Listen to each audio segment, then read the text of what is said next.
Uma denúncia que eu vou trazer para você agora, feita pela nossa equipe do Balanço Geral, que é absurda.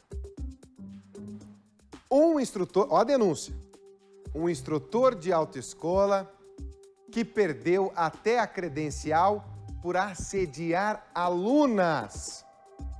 Mas ele responde pelos crimes em liberdade. Em alguns dos casos, ele causou verdadeiros traumas às mulheres. Mulheres que depois não conseguiam entrar num carro de autoescola para fazer o teste do Detran. Há mulheres que relatam o seguinte, que ele chegou a se masturbar do lado delas dentro do carro. E eu estou usando aqui a palavra mais brando possível. Só que esse homem continua, não para não. E na internet, ele ainda é instrutor. Só que as vítimas estão aqui, ó, de cara limpa, falando para você o que ia passar pela mão de um tarado. Balança. Começou a se masturbar dentro do carro. Aí eu entrei em pânico, não sabia o que fazia, porque não tinha casa nenhuma, nem de um lado nem de outro. Eu fiquei com medo de parar o carro. Aí quando eu avistei duas casas, eu parei o carro, tirei a chave da ignição e saí correndo pedindo socorro. A mulher que deu essa declaração hoje vive um trauma. Não consegue ver carros de autoescola na rua e sequer conseguiu tirar a própria carteira de habilitação. Isso porque o instrutor dela cometeu um crime e sequer foi condenado. Reprovei no teste do Detran 2 vezes, porque eu entrei em pânico. Quase entrei em depressão, né? Fiquei muito mal mesmo. A minha carteira de habilitação eu não consegui mais tirar. Até hoje, eu vejo o carro de autoescola e eu entro em pânico. Sempre que eu vejo um carro de autoescola na minha frente, eu lembro do ocorrido, né? Não consegui mais. Perdi meu dinheiro, porque eu paguei minha carteira à vista na época. Só que o que a nossa equipe descobriu é que o caso da Egiselda não é o único. E outras alunas de autoescola foram vítimas de um mesmo homem. Em pelo menos 3 autoescolas, o instrutor de 33 anos foi demitido. 2 situações por justa causa e uma terceira de forma amigável, até porque ele não estava trabalhando lá há muito tempo. Mas o que chama a atenção é que em todos esses casos ele foi demitido por denúncias de assédio sexual. E nós conversamos com algumas dessas vítimas. Em uma autoescola onde ele trabalhou no centro de Curitiba, não ficou lá por mais de 35 dias. E a história que ficamos sabendo é muito parecida com o que aconteceu com a Egiselda. Ele saiu, passou a biometria com a aluna, né? Logo em seguida, chegando na baliza, né? A aluna retornou, fez uma ligação para a autoescola, dizendo que estava acontecendo um problema bastante sério, né? Ela ligou já chorando, num constrangimento total, assim, num desespero, até diria, né? Ela ligou chorando, que foi assediada e que estava numa situação de risco nesse momento. E por isso ela deixou ele dentro do carro e abandonou e saiu. E a gente fez uma demissão assim, pediu que ele já entregasse a carteira de trabalho, já entregasse o crachá, que ele estava sendo demitido nesse momento. Não perguntou também por quê. Na polícia são alguns boletins de ocorrência registrados por diversos crimes, mas a maioria por assédio sexual. Nós tivemos acesso a um dos boletins feitos pela Polícia Militar no dia em que tudo aconteceu. Nele, a vítima relata que estava em uma aula de direção e o instrutor teria começado a se masturbar na frente dela. A polícia foi chamada até a autoescola e o instrutor negou o que tinha acontecido. O oráculo, né, que é os antecedentes criminais do réu, o juiz puxou e daí tinha todo o histórico dele lá, de processos de 2007,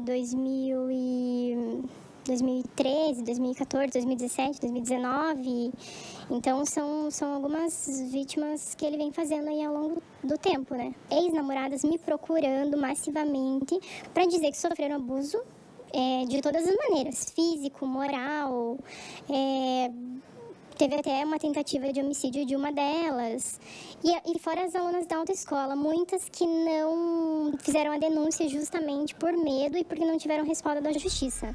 As várias denúncias contra o instrutor fizeram ele até perder a credencial pelo Departamento de Trânsito e não poder mais trabalhar em autoescola, ensinando outras mulheres a dirigir.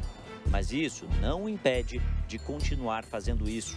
No dia que os policiais pegaram ele, Até os policiais falaram para mim que não adiantava eu fazer um BO contra ele, porque eu não ia dar nada. Porque isso era caso corriqueiro para a justiça. E no fim, não deu nada mesmo? Não, não deu nada mesmo. Porque lá na justiça, perante a justiça, ele mentiu, né? Ele mentiu na minha frente. E falou que fui eu que tentei assediar ele, fui eu que tentei agarrar ele, que eu estava com um problema em casa com meu marido. Em um canal na internet, ele tenta ensinar as pessoas. São mais de 31 mil seguidores. A traseira do carro, é interessante que você sempre baixe nesse sentido, ó, para baixo e para lá. Na hora que você entra, você repara se a faixa amarela está aqui, ó, do ladinho do pneu do carro aqui, ó. Se você entrar na vaga e reparar que tem a faixa amarela aparecendo, não precisa nem puxar o freio de mão para não gastar uma tentativa, já dá uma... E além dos casos que estão na justiça, envolvendo assédio sexual e importunação sexual em alunas de autoescola, 2 casos vieram parar aqui, no Núcleo de Proteção à Criança e ao Adolescente Vítimas de Crimes. Um caso foi arquivado ainda em 2008 e outro, do ano passado, está sob investigação e envolve o próprio filho dele. Esse é o boletim de ocorrência registrado no Nucria. Nele, a mãe da criança diz que não conseguia dar banho nem colocar a fralda no filho e que ele voltou com assaduras incomuns depois que passou o dia com o pai. Esse caso também é investigado pela Polícia Civil. Mas enquanto isso, o instrutor que já chegou a publicar a morte da própria mãe nas redes sociais, mesmo ela estando viva, continua fazendo o que bem entende, sem nenhuma consequência. Ele está respondendo os processos em liberdade e ele ainda continua sendo abusivo na rede social. E ele persegue as meninas. Tem meninas que terminaram com ele há 3 anos e ainda hoje ele manda mensagem dizendo que está perto da casa das meninas e que quer encontrar com elas. E elas também se sentem acuadas e ficam com medo. Até no dia lá tinha uma psicóloga lá, levou eu numa sala para conversar. Até eu falei para ela que ele era um psicopata, ela falou para mim que ele não era. Então, a gente fica, né? Eu fiquei com vergonha perante a justiça. São muitas mulheres, né, que acontece tudo isso e a justiça não faz nada. Nós levamos a culpa e eles ficam insoltos, né? Então, eu espero que agora tenha justiça.